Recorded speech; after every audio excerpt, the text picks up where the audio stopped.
We all love the sound of money, and a $1,500 sign-on bonus sounds even better. That's right, Bellisio Foods of Jackson is offering a $1,500 sign-on bonus to new employees. Receive an extra $100 your first 6 weeks, then $400 after day 90, and $500 after day 180. Don't wait. Apply online at BellisioFoods.com/careers today. That's BellisioFoods.com/careers. Come work for a company who truly values their employees. Come work for Bellisio Foods. Show some love for the graduating seniors in your life with custom-made gear from Zip Printing in Jackson. Yard signs, banners, screen-printed t-shirts, and more. Zip Printing can do it all. Visit yourtotalmedia.shop to browse all of Zip's gear to show your school spirit for the class of 22. Zip also has everything you need for graduation parties like custom photo cards, invitations, and napkins. Call 740-286-3023 or find them on Facebook at Zip Printing Signs and Marketing.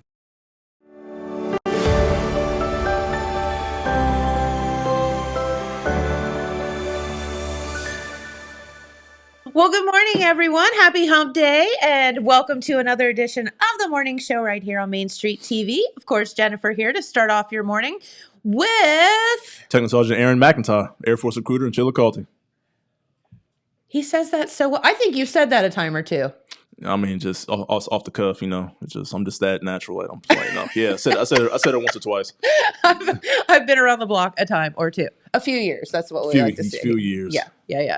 So first off, so welcome to the show. We're so happy that you took time out of your day to come here and spend the morning with us. And I apologize for anything inappropriate that Porterhouse asked you or said. Listen, those are great folks over there, man. This is my second time coming this is my second time coming here. And every time I come, it's classic. It's a good environment. I love you guys. So love it. Well, we love you here, and we appreciate you, and of course your service as well. So let's talk for a minute about just you in general and your career in the Air Force, and then we'll get to some other stuff. Well, me, I'm originally born and bred Columbus, Ohio, raised. Went away to college for a couple years, bounced around, played in Mississippi. Not even a whole year, and then came back and bounced around schools in Ohio, and I finally graduated from University of Toledo.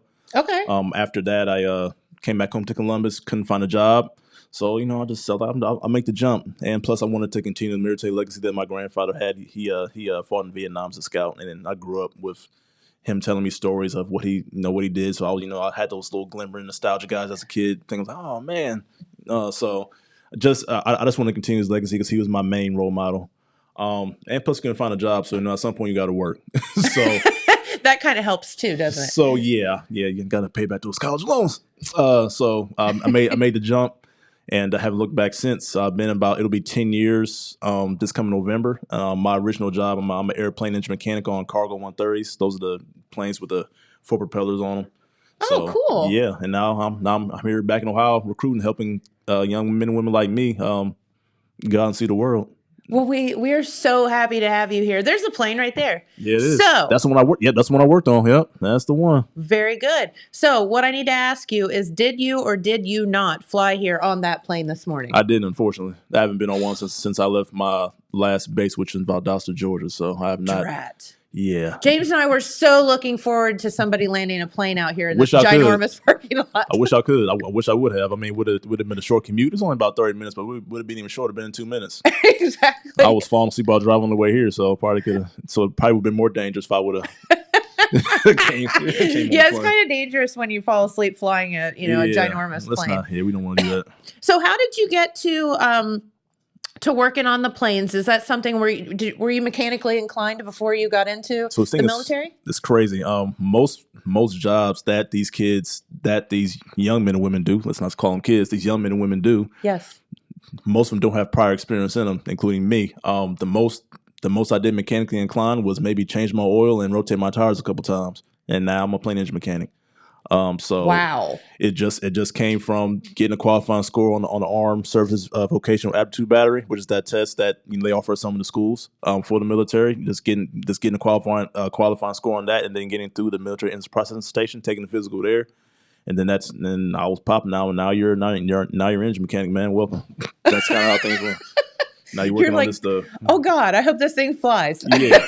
Yeah, and they obviously put me through my technical training, which they also paid for, which on the outside would have cost thousands of dollars. So that's one benefit. You're put in a special position. You're learning a job that you couldn't even fathom of yourself doing. You're getting paid to learn how to do that job, and then you're getting paid to do that job. Yeah. And see cool things and go cool places. Go cool places. Yeah, absolutely. So let's talk about your career for a minute, and like so you obviously go through basic training. Yes, and ma'am. So you went all the way through college first, I did. and then went into the military. Yeah, I took the unconventional route, and of course there are some people who I've even had the pleasure of getting some single parents and who are in their 30s. But for the most part, a lot of people make the leap a little younger than I did. I joined, like I said, when I was 23 after college. Okay. Whatever. Already had the debt. It's paid off now because Good for you. Thanks to the military, right? Constant employment, job security is one thing we're looking for. So yes, I joined after college after I found out, the prospects of being back home wasn't what I wanted them to be. And like I said, I haven't looked back. I've been based in 4 different locations in my short 9.5 years. My first North Carolina, then I was in the United Kingdom for 3 years. Really? Saw some good things. Got to travel around Europe for cheap. Also went on some missions around Europe for free, obviously. So I saw a lot of great things there. Then the last location I was at was Valdosta, Georgia, at Moody Air Force Base, and now I'm based here in Chillicothe. Well, very good. So honestly, the leap from Columbus to Chillicothe isn't all that shocking. No, because we were laughing off the air that nobody knows he's born in Columbus, and nobody knows that that Ohio is underneath 70. Yeah, there's more than the Buckeye sports capital. There's other parts of Ohio which I've seen throughout my life actually. So yeah, and there's good people all around Ohio, man. It's not just the big cities. You're right. And, I will say when people come down here, they're very pleasantly surprised by how nice everyone is here. Like, oh my gosh, you pass someone on the street and they say hi to you. Correct. Like, what is that? Correct. I'm like, I didn't know that that's how people weren't until I spent a lot of time in Columbus and north and realized that, it's just not as it's a different culture. It is a different culture. It's not wrong. More fast. Just more fast paced. There are some nice folk there. For sure. But I think that's in most cities. And there's a lot of great people all around the nation. But there's just different cultures within cities to rule. But it's just not that they're being rude. They're used to a certain pace. Probably that's probably what it is. It is, and you don't have time. And during the pandemic, I had to laugh because anytime I was in Columbus and you'd like walk down the street, someone would just like walk. Oh yeah. It was. I was like in Jackson, you just passed someone on the street. And you'd be like, hey. It was serious. That people there were different levels of concern. Yes, definitely, and rightfully so. So totally understandable. All right. So, but we digress. All right. Since you didn't fly your plane here, which we were so looking forward to, I would have been. Yeah, I've been looking forward to that too. Yeah. Maybe helicoptered in. I mean, something cool. Something. Zip line so there. let's talk for a minute about the down from the helicopter in these blues. Would have been fantastic. I thought we were going to just run a zip line all the way from Chillicothe to Jackson. Dude, the thing is, the world's longest zip line. I could have done it. I could have done it. Maybe not in this, but he said this outfit's a little too fitted for me to, do anything wild and crazy. So totally understandable. But you look fantastic. Thank you. I appreciate it. So is this a photo of that you? Of you jumping onto the world's longest zip line? Unfortunately, that's not me, but they are jumping out of the plane I work on once again. So but that's some stuff that I saw during my TDYs. Are they jumping out of the plane because you worked on it? Maybe. Who knows? Just kidding. I'm sorry. No, I'm not really sorry. That was funny. It was funny. It was funny, actually. No, let's talk for a minute about the Air Force, just in general. Tell us about it. So the Air Force is what I say. It's a branch of innovation and with diversity. We have people from all race, creeds. That we don't discriminate. We value critical thought. We the notion that the military and that's all branches really the notion of the military just filled with yes ma'am, yes sir, and just blindly follow. That's not really how things work. Yes, there's an order of things just like there is in the real world. Sure. But or there should be. And the only way a branch is just like a corporation. The only way it's going to evolve and last is the employees have to have input, and the input has to be noted, and at some point, if it's valuable input, be put into action. And that's one thing that the Air Force concentrates on. Our leaders, whether it be me or higher than I am, we really concentrate on developing our younger airmen and guardians, because we have Space Force now. Ooh, yeah, we're gonna get to that in a minute. That's super cool. Yeah, and we concentrate on and we emphasize cultivating our young airmen to be the next generation. That's the only way this thing keep going. It's a machine. This next man up, as far as teaching the next person to be a leader, then they teach the next person to be a leader. Sure, that's how this thing goes. Generational. Yeah, and that's and a part of that is having a diverse culture to bring different views so that we can adjust, because the world changes so much, man. especially with the environment now. The only way we're going to survive, not just a business, not just the corporate America, but the military as well, was to adapt. So sure, you can't adapt with this one singular mindset. I love that, and critical thinking, I feel like, is something, unfortunately, is lacking sometimes. So love that it's encouraged. It is. All right, so let's talk about different facets of the Air Force. You know, you think of Air Force, you think of flying planes. Mm-hmm. That's it. That's most people. So James and I, though, we were talking about the military yesterday. We were talking about like Top Gun and things like that. And Classic. I was like, but that's Navy, right? It is. Yep. So it's kind of like counterintuitive to think that the Navy is flying planes in Top Gun, but that was Navy. So talk about the Air Force. What are some of the things that the Air Force does, or what can you get into? Yeah. So as far as flying jobs in the Air Force, that's maybe 1% to 2% of the actual jobs in the Air Force. We have over 130. Only about 7 involve combat, and only about, like I said, there's only a couple that involve flying. Most of the jobs in the Air Force are in support of, obviously, our main mission, which is space, cyberspace, air power. So, like I said, whether it be being a plane engine mechanic like me, to many other functions that evolved on the aircraft, as far as hydraulics, electrical, environmental, targeting systems, loading ammunition, working on ammunition, working at missile facilities. Ooh, that sounds scary. Civil engineering, being structural, basically being a carpenter. Almost like I said, any trade you can think of on the outside world is day-to-day life within the Air Force. You know, I think a lot of people think, okay, well, you go into the Air Force and you're going to fly planes and that's it. And that's all there is to it. And that's certainly not true. But the great thing is, and just in my opinion, is, as you said, you went into it not knowing one thing about how to fix a plane or anything about that. And not a lick. You're a college graduate. You go to the Air Force. You're taught to do this. You're paid to get taught to do this. Correct. And then you get paid to do it on top of that. So you're learning this life skill and getting paid to do so. And so you don't have to know anything. You don't. You just have to be willing to learn. Be willing to learn. Be a sponge, basically. Be a sponge, because sure. Just like real life, you're going to learn. You should be learning something every day in the Air Force, no matter how much rank you gain or how much experience you have within it. If you're not learning every day, you're probably failing yourself and everybody around you. That's like how real life should go. Nobody knows everything. Not from the most historical scholar in our human history to the smallest child. So it's the same thing in the Air Force. We're be willing to learn and to accept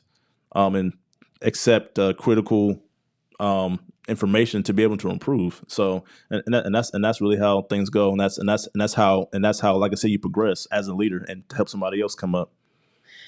So let's I was thinking about the fact that you took the college route first. I did.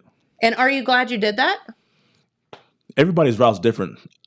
Although I didn't like the debt that I got from it, I do like the life experience, because not everybody needs to join when they're 18 or 19.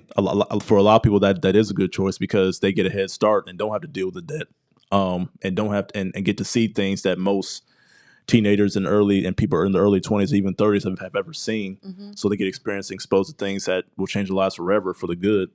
But everybody has to take a different route. I did college first, well, mainly because I was chasing the sport, which a lot of kids do, because we grow up as kids, we playing sports. Sports are the one things that help us cope in our society, Yes. and give us joy. So I attached myself to that, and that didn't really stop when I joined the Air Force, because we have intramural sports in the Air Force. We have all Air Force teams of many different kinds, whether it be wrestling, basketball,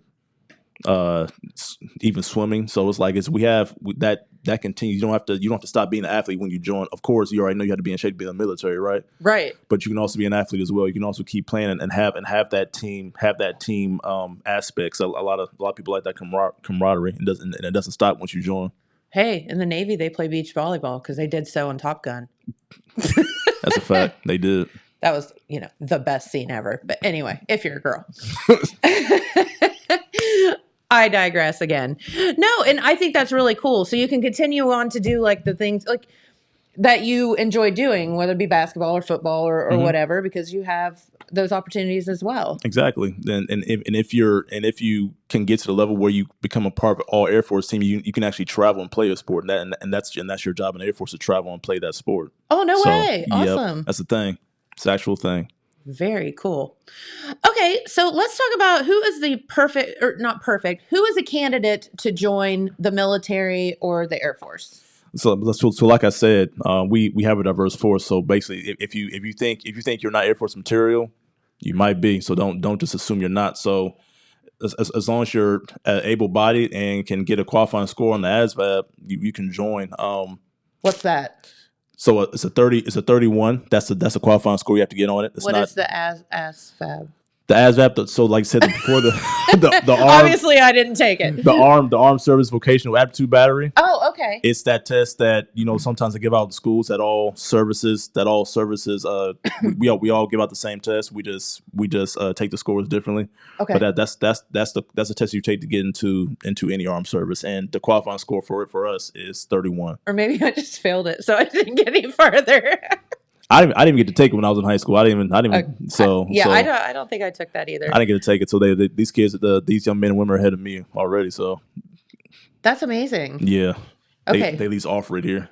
So you have to obviously be physically able to do what? So physically able to go through our basic military training. This is where I would fail miserably. And listen, I think maybe he should show you some of the basic training, like exercises, maybe if you can do them, Jim. Oh yeah. If not in this, I would. He's like, I would split all of this open. It wouldn't be nice. So basically, physically able to, know nothing that would prolong, that would stop you from running normally, doing a push-up, doing a sit-up, or performing a duty once you get into the operational Air Force and doing your job. Okay. Because my job involved, I was on stands, and because I worked on plane engines, so I was on stands that were elevated. Sometimes the word angles fixed and stuff. So your body, you have to be physically able, mentally able, to serve, really, with no any type of handicaps or limitations, really. So okay. But besides that along with the qualifying score, and you can be a part of the family. Very good. So what would you say to kids that are out there and have never even once thought about, I never even thought about going into the military, but this guy is here on Main Street TV and I really like him. He's a nice dude and I want to talk to him. So what would you say to those folks? I would say you're probably like me growing up. The only thing I was focused on growing up was mainly basketball. Yeah. So the Air Force was not, even though, like I said, I have family that has served, it wasn't in my scope. I never foresaw myself doing it. But when I made a transition, I kind of fell right into it, because I've made new family that I never would have made unless I would have joined. I've had guys who've come to my wedding who I was based with, and I still talk to this day, even though we're not in the same state anymore. Like it's really a family community. Sure. And like I said, it's also afforded me an education and skills that I never would have dreamed of having if I wouldn't have done this, and I never would have met my wife either. So. Did you meet her in the military? Yep, I met her back when I was in my last location in Georgia. She's a travel nurse, and we we got married October 2020, but we had our actual ceremony last April. So it's really everything positive in my life. It's afforded me that. So Congratulations. I appreciate it. Thank you. That's exciting. All right. And so let's talk for a minute about COVID and how that has affected the military, recruiting, all of that stuff. Are numbers down? They up? What's going on? So to date, we've met our goal of FY 20 fiscal year 22, but we are about 50% of where we should be this year because of the climate that COVID brought, of course. Yeah. While we are climbing out of COVID now a little bit, things are becoming a little more open now. We're still having those effects from when it was, when we're in the trenches with COVID.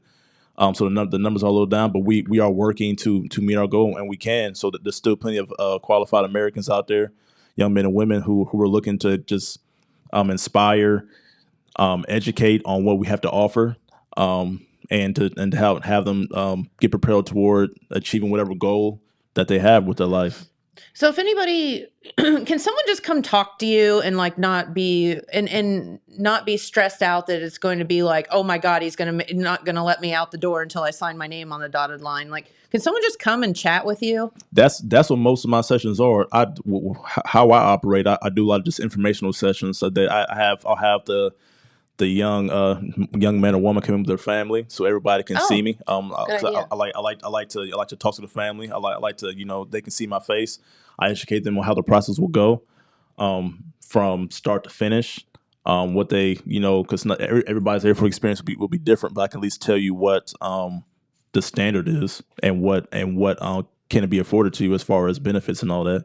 So that's what it is. When people come to my office, it's not okay. Oh, you're here now. Sign this. You're joining. Like that's not. I am locking the door behind you. Yeah. You're not locked in quarantine. Once you step into my office, you're there for information, and if you like the information that I give you, we go from there. I'm here. I'm a liaison. I like the word liaison more than recruiter. I'm a representative of the Air Force to help my community. Like I said, I'm from Ohio, so I'm back here. Even though I'm not from Southern Ohio, I've still been around Southern Ohio, so I know the culture. Yeah. And I'm just here. I'm here to help young men and women, whether it be from 17 to 39, to improve their lives.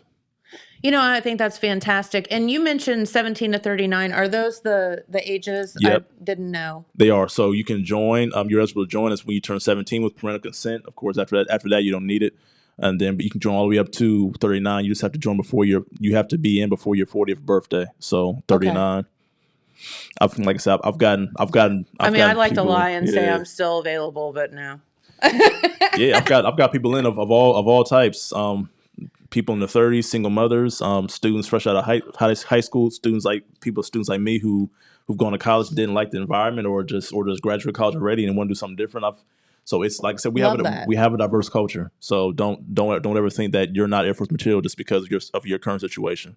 Okay, and this isn't Air Force specific. So how does say you're a 17-year-old high school senior, and you're thinking, I think the military is right for me. I have no idea what branch I want to go into. What advice would you give to a young man or woman that's thinking about that? Because they're obviously all different. Exactly. We're all different. We all have positives and things that can help improve your situation. What I tell people when they come to my office, I'm going to help you. I'm going to give you all the information that you need about the Air Force. But obviously, I'm not a subject matter expert on all the branches. So I told them, do your research on everybody and go talk to everybody.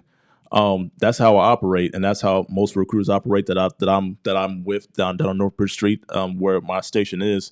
We encourage you to educate yourself, to talk to everybody, because each branch is great in its own way. We all fight the same fight, and we all just have different missions that help us preserve our freedom in this country. And isn't that the end goal? That is the end goal. It's got to be. If not, why are we here? Protecting this great nation in which we live. Although people like to knock it, but it's still the greatest nation in the world. So that's our main job: protecting the liberties and freedoms that we have, and we don't take them for granted. So we want to keep them around. That's all the branches main goal in mind. So, and I think that's cool that you said that because, I'm sure that if there's an army, is there an army recruiter in Chillicothe? Yes. Okay. Yeah. So, and I'm sure you know that person. yes, we talk. So it's like, okay, Great guys. here's, okay, I appreciate the fact that you talked to me. Here's the army recruiter. Go talk to him. Go talk to this person. And then come back and see me or whatever. So I think that's really cool that you guys, that's the whole point, is just to get. And to me, I just like people who I help to be as educated as I possibly can. I don't like any information being held from them. If I don't know the information, I'll get it for you, or I direct you to somebody who can tell you. So, and that's just how the Air Force operates as a whole. Really, we want you to be well educated before and after and during while you're in. So, and that starts from the get go. That starts from as soon as you meet me from the door. That's how it's going to be. Me help you any way that I possibly can. There you go. Look at him. He's so sweet. Look at that face. He's so sweet. So, what would you say to the people that think that joining the military is like a prison sentence? Because I've heard that before. Yeah, I've heard it too, and it's a strange feeling to think that, but no, it is not a prison sentence. Will you require discipline? Yes, but for the most part, anybody who has success in life has had to have some type of discipline. Sure. So no, a prison sentence doesn't involve you traveling from country to country and teaching you a skill that can earn you money when you get out of that sentence. So no, it is not a prison sentence. It's like I said, it's a family atmosphere. It's a family atmosphere that also teaches you skills that you probably wouldn't been able to have for free if you wouldn't have joined. And sure, like I said, that's cool. I've been all around most of the world. Of course, there's still more places I want to see. It's affording me the chance to travel, to see things I wouldn't have seen, learn things I wouldn't be able to learn, meet people I never would have met. I've been based with the African Prince. I've been based with people from other countries. So it's not just people from the United States. If you do decide to do this and you do go to basic training, you might be with people who are from other countries. So it really teaches you, and it gives you a certain perspective. It widens your spectrum, really. That makes me so happy. Yeah, because it's a great big old world out there. It's a great big world. Like when I say it's diverse culture, it's a diverse culture. Like majorly diverse culture. Don't you think though that like traveling and meeting people from other countries and whatever helps you be a lot more empathetic? It does, because we see the news every day. Things have, and a lot of people just focus on what's going on here, but COVID affected the whole entire world. Sure.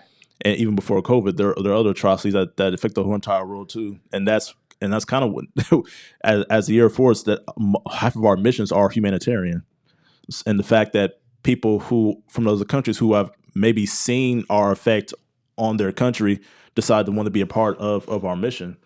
So it's a like I said, circle of life. Lion King is one of my favorite movies, so it's a circle of life, and that's what our branch stands for. It's really it's not just of course we are a DoD, a defense organization, but we have a lot of our functions are humanitarian. So and with that comes a lot of people from other countries want to be a part of that.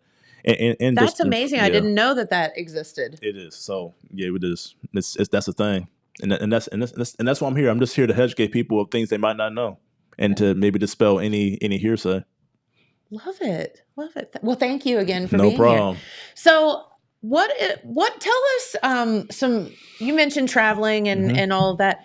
Tell us maybe a thing or two that you got to do, like really sticks in your mind, that you would have maybe never gotten to do or see otherwise, that you've gotten to experience because you chose to go into the military. Been in a lot of great places. So my first actual mission, which is referred to as a TDY or temporary duty, was to Greece, to a little town near Athens. It was beautiful. Ate a lot of euros, a lot of euros, too many euros ate, but that's really a thing there, huh? Yeah, we ate it to because that's the essence. That's where you get it. Like, so but while we were there, food, good. Food. If you do travel, wherever you go, the food, appreciate it, because they make it with love. But during our time in Greece, I can say just me having an impact on something that more than just myself. We actually helped the Greek Air Force improve the functionality of their fleet, really. Oh. So we sat down with some the Greek Air Force commanders, and they asked us for tips and how we approach things and how we can possibly help them improve the functionality of their fleet, really. So that was one cool thing, along with just travel in my leisure time, because we have that as well. You mean you're not in prison the whole time? No, you actually get to take vacations and stuff, and they're paid vacations too, because we're salary, not hourly. So whether I was at work today or not, I'm still going to get the same paycheck. So it's a great thing, and to do my leisure time traveling, I've been all around. I went all around Europe. I think Spain was really beautiful as well. And just the things that I saw, really, just and being able to go with friends who I work with in our 20s, just seeing things that we're just it's just a real experience. So I'm sitting here thinking about what you're saying right now, and people work their butts off and save their entire lives to be able to go on a vacation to Spain or to Greece or whatever, and you're 20-something getting paid to go do it and getting to experience all the same things that people do on vacation. Ma'am. Yes, ma'am. And then wow. Yeah, and I said wow too when I was in it, and I was like, this is. Me just being from Columbus, Ohio. All I had ever seen for most of my life was Ohio. So I was like, I think I saw my first beach when I joined. So yeah, somebody from my perspective, and there's a lot of kids that have seen a lot more than me that I did at my age. So they probably have more of a wide scope than I did at that age. But even with that, it was mind blowing. The people I met, things I experienced. So it's been great times. There's no looking back for me. I appreciate the opportunity I was given a lot. That's amazing. Do you find it humbling that other countries need our assistance? I do, because you were just talking about Greece. They're looking to the United States to help them with their planes and their military. And they're not the only ones. And how do we know more than they do, I guess? Or, why do they look to us? It might not just be we know more than them, because it might just be, like I said, a different perspective. Just like the people bring into the Air Force different perspective. We just provide a different perspective of how they can improve things. And that's what we try to do. We do a lot of NATO missions. You hear the news about NATO and all the stuff they do. We work a lot with them for those humanitarian missions. I've been deployed to Africa, to Djibouti, Africa, and to help with NATO missions stuff along those lines. And then so our mission is pretty vast. I've been to El Salvador on deployment, helping with the border patrol for the drug cartels. It's a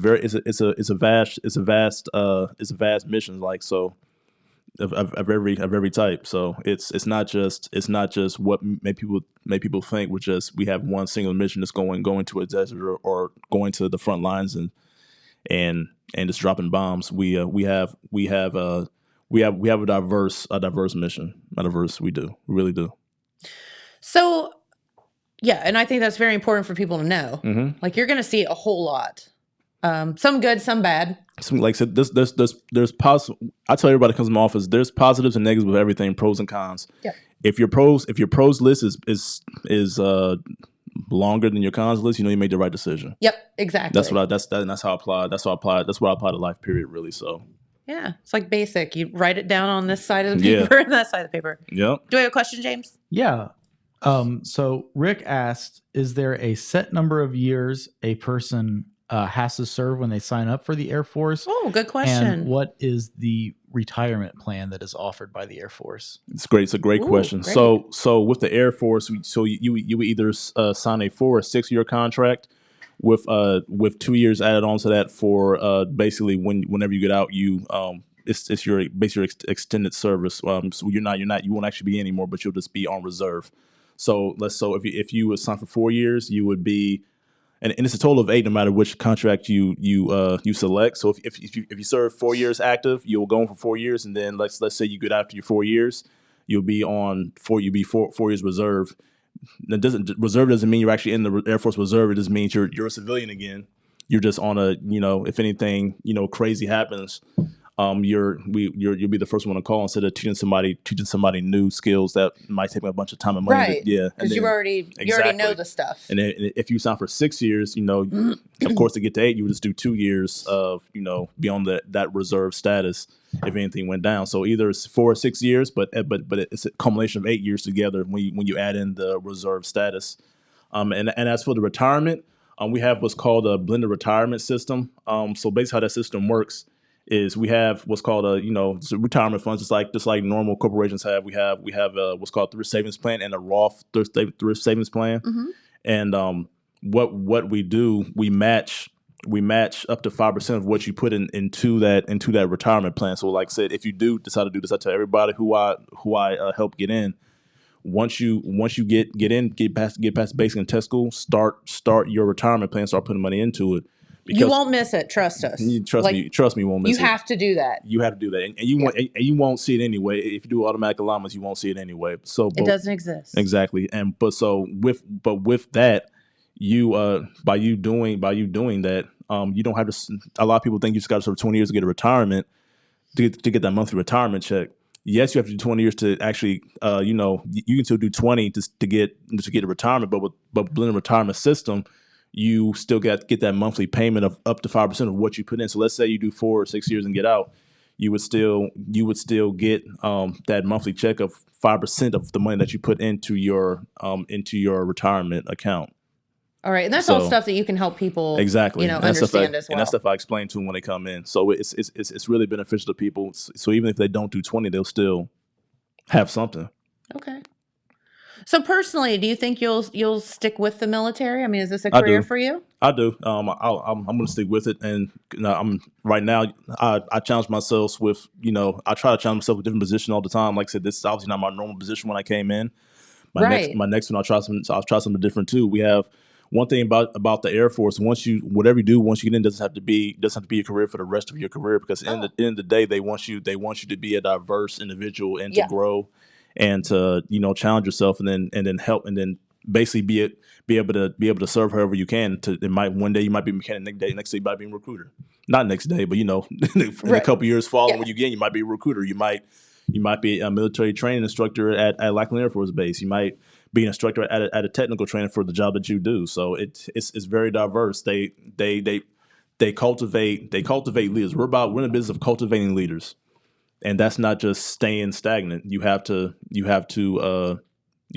challenge yourself at some point. No, and I agree with that. I think you either are moving forward or you're moving backwards. You don't ever stay the same. If you're staying the same, you're moving backwards as far as I'm concerned. So you got to keep going. You got to keep learning, and you got to keep developing. Because things are changing, and you either change to adapt to the situation and the environment, or you get left behind. Good God, if there's anything that COVID has taught us, it's that. Yes. Like every day, having a restaurant, for example, every day was a new adventure. You had to literally step back and punt sometimes, but for the most part, you just had to take the bull by the horns and go with it. And you had to make a change every day. And I know it's the same for you guys too. It is. And that COVID hit us just as hard as it hit local businesses. Sure. But one thing that didn't change, people still had a job.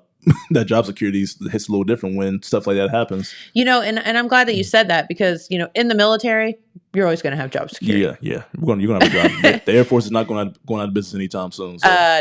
No, don't have to worry about that. It is not. Not at all. That's the one. There's not many things I can't say for certain, but that's one thing I can. So let's talk for a minute about how do you know what. How do you get to the position that you end up in when you start? And I guess how did you end up as a mechanic, not knowing anything about airplanes? So what happened? I went to basic training for back then it was 8 weeks. It's 7 weeks now for basic training. Then I went straight from basic training to my technical training, where I was taught my skills. Are you told what you're going to do, or do you take a test? So you're told what job you'll have before you leave. So you're not just signing a contract not knowing what you're going to do. I'm to sign this and hope for the best. No, you're told. You're told. Where am I going to be? You're told what you're going to do once before you go to basic training, and then once you complete basic training, you go to technical training, where you will learn your specific job for your job that you were given.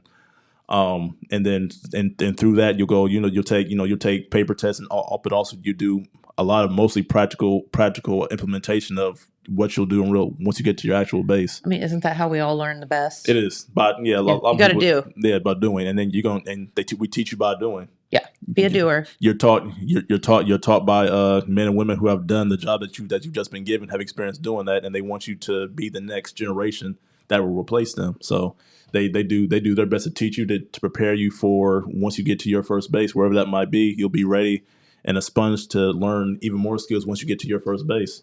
And that's so. So I was taught the groundwork of my job, the basis of my job at technical training, but then learn the real intricacies and the troubleshooting knowledge once I got to my actual base. Learn a lot of on the job training is where probably you learn the most. I would think so. Yeah, and of course the more time, the more experience you get with the job. Of course, you gain more experience, and we have experienced qualifications and positions just like union workers. We have apprentices, then we have journeymen and craftsmen. So that's how things go with us. You learn to get to each level, and then once you get to a certain level, then you'll go from maybe that physical task to being more of a leader of men and women. Mm-hmm. And so your role changes throughout your Air Force career. So one thing you won't get is bored because you're gonna be challenged to keep doing something different. So by the time you get out, your resume will be pretty stacked. No, I mean, I'm just sitting here thinking, as you're here as a recruiter, but you also I'm a plane mechanic. Plane mechanic. Yep. So that's like apples and oranges for sure. Yeah, it is happening. They do not correlate at all. How did you get from airplane mechanic to recruiter? So this is a special duty. So basically, I applied for a special duty list, and this is the one they gave me. Oh. And I had the opportunity to come back home to Ohio. I was like, I'll do that. And now I'm helping young men and women go through what I went through, experience things that I experienced, not the exact same things, but be able to make their own Air Force story. And every Air Force story can be a great one if you apply yourself. You got it. No doubt. Indeed. That's right. All right, James, do we have any other questions? Well, I have one. I was wondering if you could, or maybe you've never been stationed there or anything, but I was wondering if you could maybe talk about the significance of Wright Patterson Air Force Base in Dayton. Yeah, that's a good question. How it's unique that Ohio has such a huge Air Force base and why it's unique and special. It is pretty unique. We won't ask you about all the stuff underground that everyone talks about. Are there aliens there? Yeah, well, yeah. Well, he hasn't gotten the Bigfoot question yet, so we'll get to that in a minute. I'm not going to be a question, but I mean, Wright Pack is unique in the happenstance that each base that you go to in any community, we're very deeply rooted in the community that we're in. So wherever the base is at, and Wright Pat being in Fairborn, they're deeply rooted in the community. We help each other as far as business, events, and people, and really employing people, because a lot of people that are in the communities work on these bases, no matter where you go, really, including Wright Pat. So it's definitely whatever bases are at, we're really a part of the community. So, and Wright Pat's no different. Of course, you have the innovation of aviation here. So. Kind of important. Kind of important. So Wright Paddock is definitely a staple in the Ohio culture. It's the only active duty base that we have here in Ohio. Mm-hmm. We have other guard and reserve bases, but Wright Paddock's the only active duty base we have here. So whenever I go there, it's a good experience. The people there help me however I need help. It's great people there. So what are the things that happen at an Air Force base? I guess what happens every day on the day-to-day at Wright Patterson? So Air Force Base is basically its own little city. Mm-hmm. It's day-to-day. You go to work, you go home. And on the base are different communities or jobs or squadrons of where people go to work. They go to their building to do their work, whether it be working on the flight line, maybe working to help with at the financial comptroller squadron, or working on vehicles, or working civil engineering. They go to their work area, and then do work with their coworkers to help the Air Force complete the mission. and then they go home. The Air Force is really it's almost like normal life. Of course, add on with you're getting paid to go on missions and trips too to cool places, but Yeah. besides that, you still have a family life. Like there are some people who live on base housing, on base, or some people who live off base as well. There is base housing, and if you're a single young individual when you join, you'll be living on base on the dorms on base, just like college dorms, really. Yeah. And you're living easy street. You know, you're getting your food. You go to the food the cafeteria on base for your food. I mean, there's stores on base that are tax free. Compared to paying taxes if you go off base. So they have free gyms on base, and those gyms have a lot of events, whether it be intramural sports to classes to, and obviously just working out whenever you want to. So I mean, there's almost everything you can find in a city you can find on a base. So I would explain it as a mini city / workplace. That's what I would say. I gotcha. Yeah. And, we all living here in Jackson, especially, you hear the sonic booms and you hear all of that. And a lot of times, we get notified here because the newspapers here about, oh, well, the military's, running some drills, things like that. Mm-hmm. And I would assume that a lot of that comes from Wright Patterson. Yeah, I don't wherever it comes from, I wouldn't know. but we hear some weird stuff, see some weird stuff around here. But yeah, we do have a lot of exercises that we do because we have to keep our war fighters proficient in what they do. Right, they have to practice. They got to practice, and they have to practice up in the air. You got they have to fly around and do stuff. Got to practice where you play, right? Right. So that's what's happening. So, but yeah. But whatever we do is done with the utmost safety and precaution so that we don't affect the community around us. But we just make sure we stay on the ready. There you go, and that's why I think sometimes when you're sitting out they don't believe me. They think I'm high all the time. Are you going to ask them what that triangle shaped UFO yes, I saw am. was?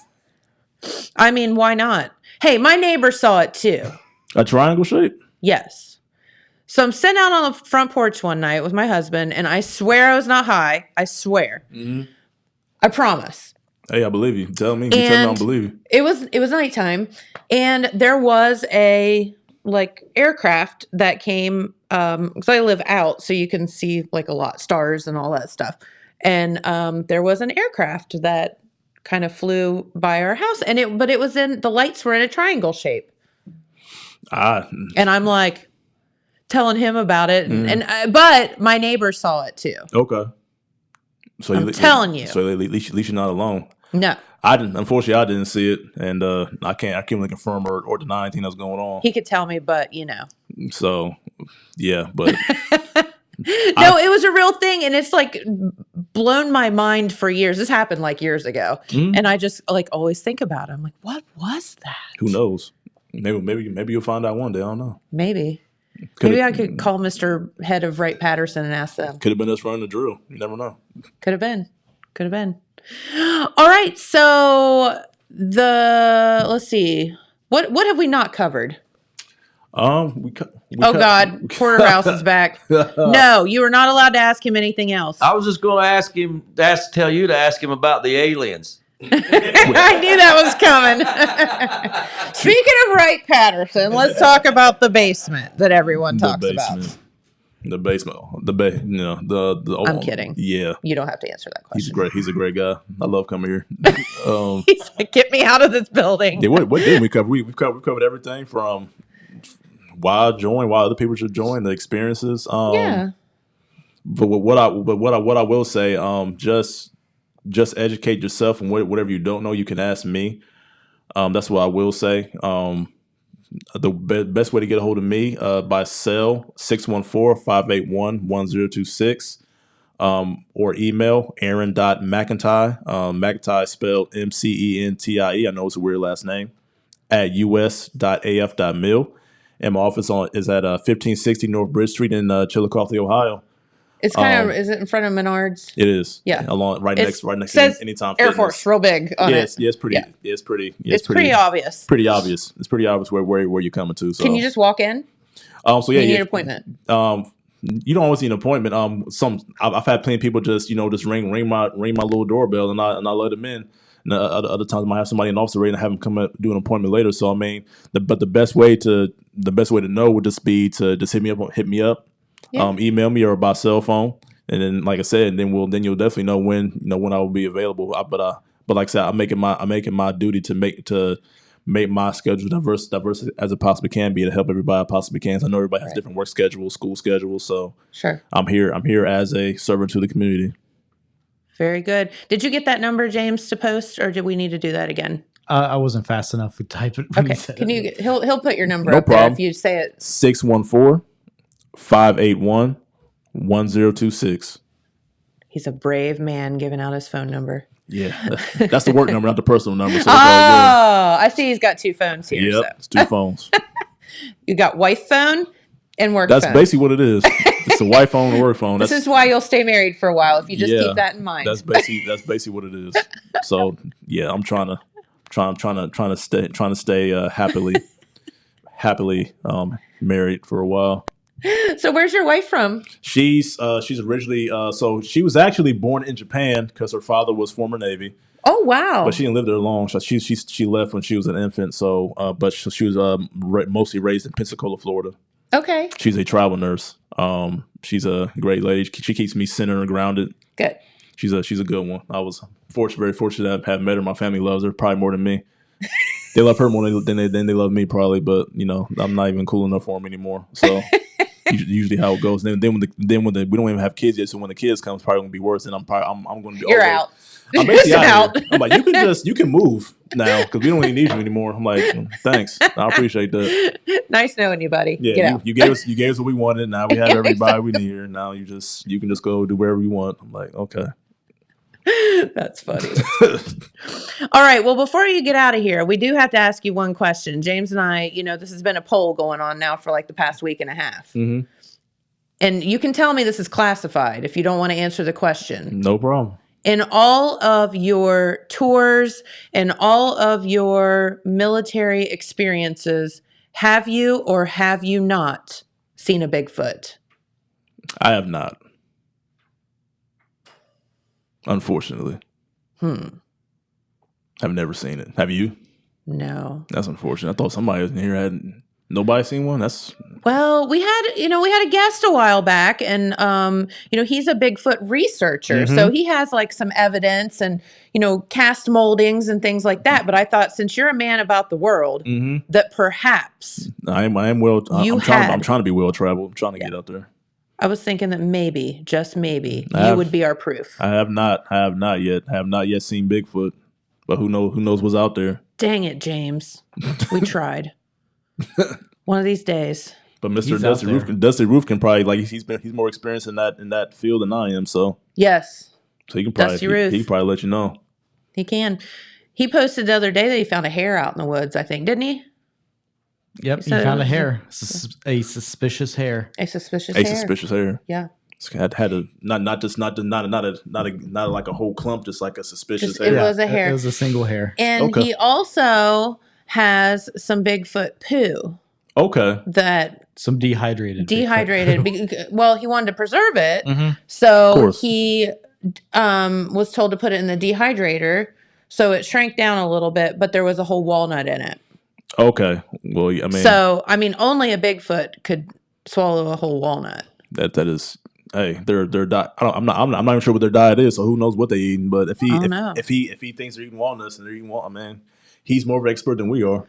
We were just really disappointed that he didn't bring the poo with him. That's what we were like. Really, we were needing to see that. I'm pretty sure some people were thankful he didn't bring the poo with him. I'm pretty that wasn't. Yeah, you're probably right. We rather just take his word for it than him bringing in the sample. That's probably. But he's doing great things out there, man. Like, hey, I'm not brave enough. No, I'm not going to go out in the woods looking for a Bigfoot. Have you lost your mind? Like, those things are scary. I'm not brave enough. No, I'm not brave enough. I mean, this is a guy in the military. He's not brave enough. I love wildlife, but I'm not going to look for Bigfoot. No, not at all. Not at all. All right, in your perfect world, people watching the show today, how many people do you need to recruit and that need to join the military? All of them? Like I said, is there a cutoff? I mean, there's not a specific number. If there was, I forgot it. but what our main mission is, like I said before. Yeah, yes, we're only at 50% of where we should be for the year. But at the end of the day, it's quality over quantity, right? Right. So we want people who actually want to be a part of something great. And like I said, it might not be us, might be another branch. But we, like I said, we're putting max effort in our recruiting leaders is putting max effort on getting us out there to educate people to see what we offer and see if it's right for them. Because there's a lot of great people out there who can help make a difference, and we believe that. And there's plenty of people left. And if you're sitting out there thinking, I'm not good enough for that, or I can imagine that there's a lot of folks that the military where they were probably headed down a path that was not, shall we say, the best for their future. Mm-hmm. And, the military would change their lives. I would truly believe that. I've helped some that was the case. And even though they've made mistakes in their life, they were still generally great people. Mm-hmm. They just took some left turns where they should have made some right turns. So, but with there is a process. There are some waiverable offenses. Like I said, we know people make mistakes, so we're not just tyrants. We know people. Not everybody's going to have a squeaky clean pass, and and there are exceptions upon waivers that to get people in. So don't think. And like I said, it's a case by case basis, of course. Yeah. So just to come hit me up and talk to me, and we can hash it out on what we can work out for you. But don't think you're not Air Force material just because your current situation. Like I'll say that again, because you never know. This might be the path for you. Right. It doesn't matter. You don't have to have money. You don't have to, have the best grades. You don't have to, you trust us when we tell you, you can fit in. You can. This can really, really, spark your future. We have people from all walks of life. And again, isn't that like what makes the world go round? And it is. It is a great big old world out there. Don't forget. Air Force is a microcosm of the world, really. It's like a representation of we have people from all around trying to complete one goal of just doing our part to help the world stay safe and just improve and keep the certain liberties that we have and just improve things for the better. Yeah. Isn't that what we all want at the end of the day? World peace. No, one day, hopefully it's getting there one day. Hopefully someday. We don't have to have world peace. We just have to do the best we can. Just do the best. That's all you can do with life is do the best you can to be the best you can. If you're doing that, then to me, you live the right way. I love that. That's so good. I saw that. See, that's off the head. See, that was off the cuff. I'm just man. Next, Nostradamus. His next job's going to be a poet, military poet. Yes, I'm gonna make up that's not a job we have yet, but I'm pretty sure I can maybe try to get that implemented. Oh my gosh, we didn't talk about the Space Force. We have like 3 minutes. Let's talk about that for a minute because this is like the coolest thing ever, and we got to talking about other stuff. Yeah, so quickly about the Space Force. So the Space Force is the newest addition to the family. It's the newest branch. I am the current. I do recruit for the Space Force. I work alongside the Space Force liaison, Master Sergeant Sprague, who I work along with to get people, young women, qualified young men and women in. You won't be an astronaut if you join, so don't think that. But the jobs that are in the Space Force are centered around helping us, the mission of cyberspace, space. That pushing that forefront of that mission. They've even helped with the SpaceX launch a couple years ago with Elon Musk. They helped with that. Heard enough about him lately. Yeah, exactly. So they're heavily rooted in that.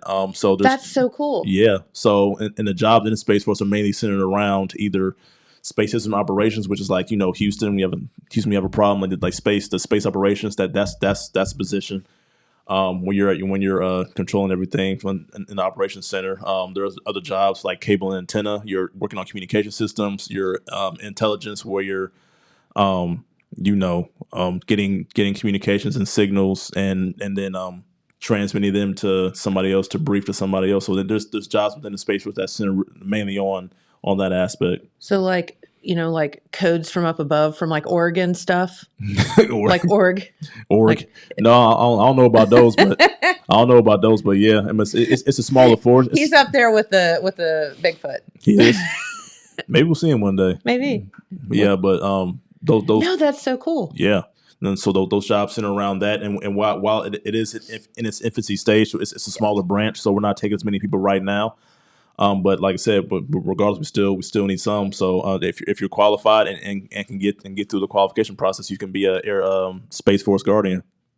Space Force Guardian. I love that. That's so cool. Space Force Guardian. Is the Space Force part of the Air Force, or is it its own branch of the military? It's its own branch. It's basically what the Marines are to the Navy. So it's its own branch, but we work in conjunction with them. Oh, okay. Yeah. So it's working hard to become its own branch eventually. It's like I said, it's still in its infancy stage. So, but it'll gain momentum. My God, it's definitely a cool mission though. Yeah, you want to talk about like things that are evolving and changing every day. Mm-hmm. Space. Yeah. Wow. Yeah. Space definitely. We're getting well. The world, every country's getting more and more involved with it. So we're just trying to make sure we stay in the mix. I mean, is there going to be a time that you think that we will have like military up in outer space, like patrolling up there? Oh, like Star Wars or Star Trek. Yeah. Who knows? Like I said, the human race is one thing we're good at. We're good at progressing. So, Like I said, the little girls and little boys coming up right now, they're going to be next generation. Who knows what they'll come up with? Can you imagine, like your kids that aren't even born yet? My kids could be the next. Could be the. Hey man, I'll be a proud dad. Like I hope I do see that. I hope I am here to see that. Well, that'd be cool. That'd be cool. That would be cool. I'd love that. That would be really neat. All right. Is there anything else you want to tell our viewers before we let you go? I mean, you got to go recruit some people. And I don't like the name. I don't like that word recruiter. I don't like it either. I prefer. It sounds bad. I prefer liaison. Yeah. I told them when I was talking on the airways earlier. I like the word liaison a little better. Yeah. Makes sense. Like I said, my main job is I'm here to educate, inspire, and then help you join if you think it's the right path for you. That's my job. Yeah. I don't make commission off of anybody. My job is to just be a part of the community, be ingratiated with you guys, teach you guys about what we have to offer, and then help you get on the path to success. Really, that's my job. That's my job. Love that. And recruiter sounds, I don't know, a little bit ominous. Yeah, it's a stigma to it. So yeah, but we're gonna go with educator. Yeah, I promise we're here for your benefit, not for your detriment. That's what I'll say. We're definitely here to help. That's what I say. Yeah, I mean, it doesn't do you any good to put someone in a position that they're not happy. No, it doesn't. So there you go. It's customer service. It's customer service at the end of the day. So if you don't treat somebody right, the reviews won't be very, very good, will they? So, and we don't want that. Yeah, never want bad reviews. All right. Well, thank you so much for being here today, and come back anytime you have something going on. Yeah, I appreciate it. Thank you. And fly that plane here the next time. I'll try. Okay. I'll try to see if I can get a spare one. Hey, listen, our parking lot's long enough. You've now driven through it. You guys have come on up now since the last location. Like, listen, you could probably find a couple C-130s in here now. Probably. I was like, this is a big parking lot. It used to be a Walmart, if that tells you anything. That's how big it is. I can tell. I went from parking on the street to get in here. Now I'm parking in the parking lot that's the size of like a Walmart parking lot. So you guys have definitely progressed. So I'm proud of you guys. Hey, we're moving on up in the world. Look forward to coming back again. All right, well, come back and see us anytime. Thank you for spending your morning with us. I appreciate you letting me come out. Oh, we appreciate you. All right, James, is there anything else we need to cover today? No, all good. All right. Well, we will be back here tomorrow, and our guest is Pete Wilson, right? Newsman Pete. Yeah, Newsman Pete will be here. Tell us all the latest and greatest going on in the world around in which we live. So have a great day, everyone. Thank you so much for tuning in, and we'll see you right back here tomorrow. Bye-bye. That was fun.